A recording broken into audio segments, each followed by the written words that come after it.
Assalamualaikum warahmatullahi wabarakatuh. Para pemirsa dan netizen dimanapun saat ini Anda berada, Alhamdulillah. Dalam kesempatan ini saya ingin menyampaikan kembali bahwa di dalam melaksanakan kegiatan ibadah, teristimewa ibadah sholat, tentu kita ingin selalu berusaha untuk memperoleh pahala sebanyak-banyaknya sebagai bekal untuk menghadapi pengadilan Allah.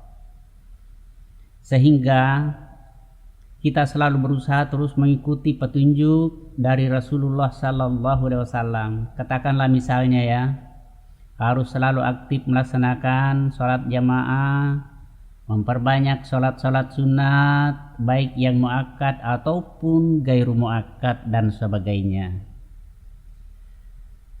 Selain itu ada juga salah satu cara yang dilakukan oleh saudara-saudara kita sesama muslim, yaitu memilih masjid yang jauh untuk melaksanakan sholat dengan perhitungan bahwa lebih banyak melangkahkan kaki semakin banyak pula kebaikan. Nah, itu disebut dalam salah satu hadis. Kemudian lalu bagaimana orang yang mendatangi tempat sholat dengan menggunakan kendaraan? Apakah nilainya lebih besar daripada orang yang jalan kaki menurut hukum? Nah, inilah yang kita ingin dulu bicarakan dalam pertemuan kita kali ini insyaallah ya. Baik. Kita akan mencoba mengangkat beberapa dalil serta penjelasan para ulama yang berkaitan dengan masalah ini. Pemirsa, sekarang ada 6 hadis yang saya tulis dalam buku saya tentang hukum sholat berjamaah. Insyaallah inilah yang saya akan uraikan kembali melalui channel saya Hijaz Studio. Silahkan subscribe dan share. Mudah-mudahan kita semua mendapat kebaikan ya. Pemirsa, jadi hadis-hadis yang saya sebutkan mungkin tidak semuanya saya dapat uraikan karena ada di antaranya hadis-hadis ini yang memiliki pengertian sama ya, yang saya kira tidak perlu dibaca semua, kecuali nanti jika ada hal-hal yang dianggap sangat penting. Baik pemirsa,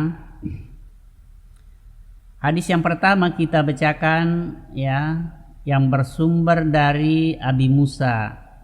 Bunyinya begini. Qala Rasulullah sallallahu alaihi wasallam, inna a'zaman nasi ajran fi sholati ab'aduhum ilaiha mamsya. Jadi Rasulullah bersabda, sesungguhnya orang yang paling besar ganjarannya, paling besar pahalanya dalam sholat, yaitu orang yang lebih jauh perjalanannya ke tempat ibadah. Hadis riwayat Imam Muslim. Nah, jadi hadis ini menjelaskan tentang tingginya nilai pahala bagi orang yang lebih jauh berjalan ke tempat ibadah. Itulah sebabnya ketika Nabi mendengar kabar ada salah seorang sahabat bernama Bani Salama ingin memindahkan rumahnya di dekat masjid. Lalu kemudian ditanya oleh Nabi, innahu balagani annakum turiduna an tanqulu qurbal masjidi. Hai Bani Salama, saya mendengar berita bahwa engkau akan pindahkan rumahmu dekat masjid. Betulkah itu? Ya, betul ya Rasulullah. Lalu Nabi berkata, ya Bani Salama, diarikum tatubu asarikum ya. Hai Bani Salama, setiap langkahmu dari kampungmu itu dicatat bekasnya ya. Hadis riwayat Muslim. Di sini lebih jelas lagi diterangkan keutamaan bagi orang yang berjalan kaki ya. Pemirsa, jadi kita kembali ketika Nabi berkata ab'aduhum ilaiha mamsya, maka yang menjadi sorotan utama di sini adalah jauhnya perjalanan. Ya. Di sini tidak ada ketentuan yang ditetapkan. Apakah yang dimaksud ditujukan menurut ukuran bagi orang yang berjalan kaki atau ukuran bagi orang yang menggunakan kendaraan? Karena hadis yang berbicara tentang berkendaraan memang tidak ditemukan sebenarnya secara rinci, tidak ada. Yang ada hanya perhitungan langkah kaki bagi orang yang berjalan. Ya, seperti lapas hadis yang berbunyi begini, kita bacakan lagi ya. Lam yarfa' qadamahul yumna illa kataballahu lahu hasanah. Jadi tidak terangkat kakinya yang kanan melainkan Allah menuliskan baginya satu kebaikan. Wa lam yadha' qadamahul yusra illa khattallahu anhu sayyi'ah. Dan tidak meletakkan kakinya yang kiri melainkan Allah menggugurkan padanya satu dosa.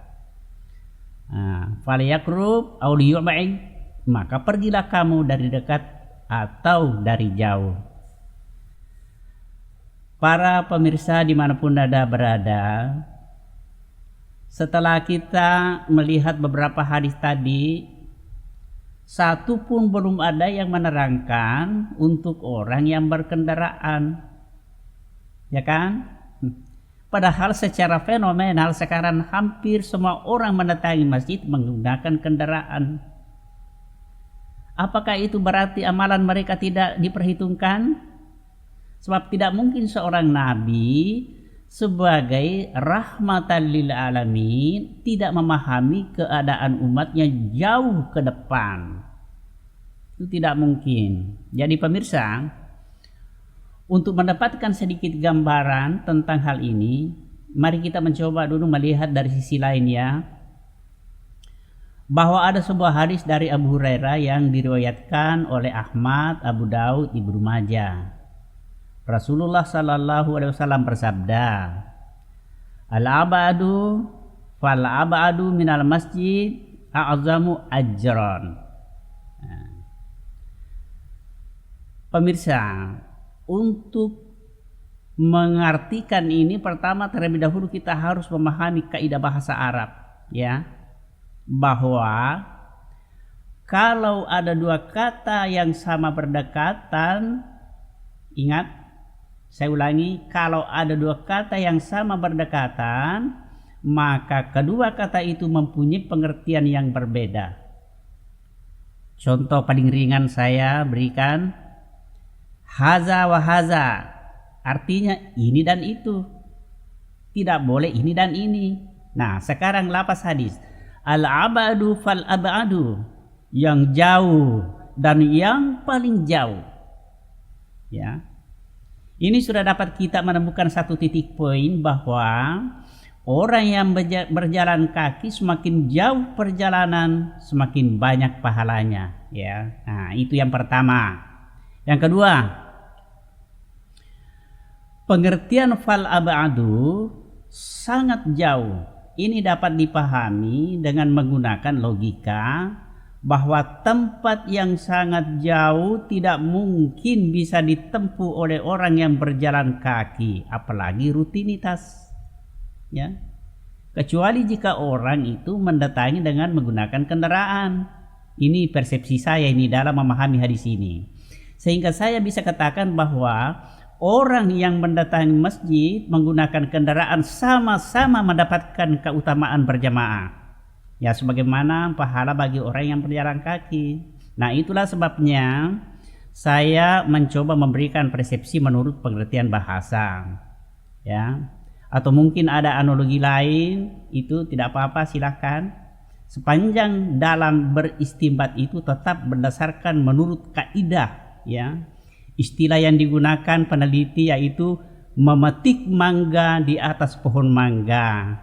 Jangan memetik mangga di atas pohon jambu. Itu namanya berasumsi ya.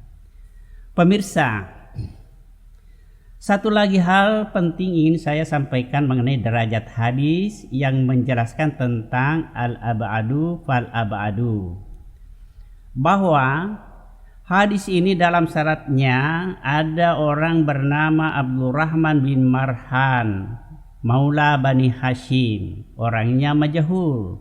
Majhul artinya orangnya tidak dikenal. Ya. Nah, walaupun ada juga ulama yang mendiamkan seperti Abu Daud dan Al-Munzir, artinya tidak mencacat. Ya, itu namanya mendiamkan.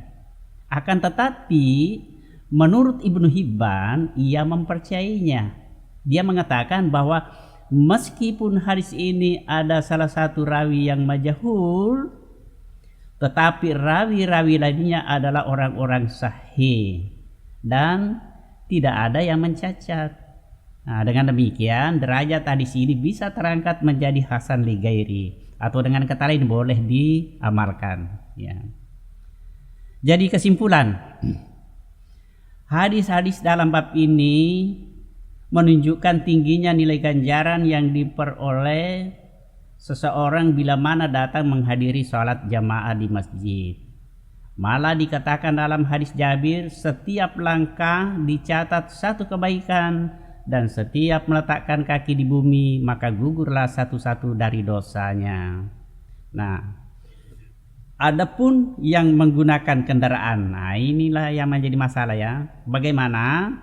Ya, karena tidak ada disebutkan dalam hadis, tetapi yang disebutkan hanya ukuran yang lebih jauh, ya, sehingga dapat dianalogikan bahwa orang yang berkendaraan mendatangi salat yang sangat jauh sama memperoleh pahala dengan orang yang berjalan kaki. Yang penting didasari dengan niat ikhlas semata-mata karena Allah. Ya, saya kira demikian ya. Allahu a'lam bishawab. Ya, alhamdulillah cukup sekian dulu, telah selesai dengan ringkas. Semoga kita semua senantiasa tetap termasuk golongan hamba Allah yang mendapat petunjuk. Amin ya rabbal alamin. Billahi fisabilil haq fastabiqul khairat. Subhanakallahumma bihamdika asyhadu an la ilaha illa anta astaghfiruka wa atubu ilaik. Assalamualaikum warahmatullahi wabarakatuh.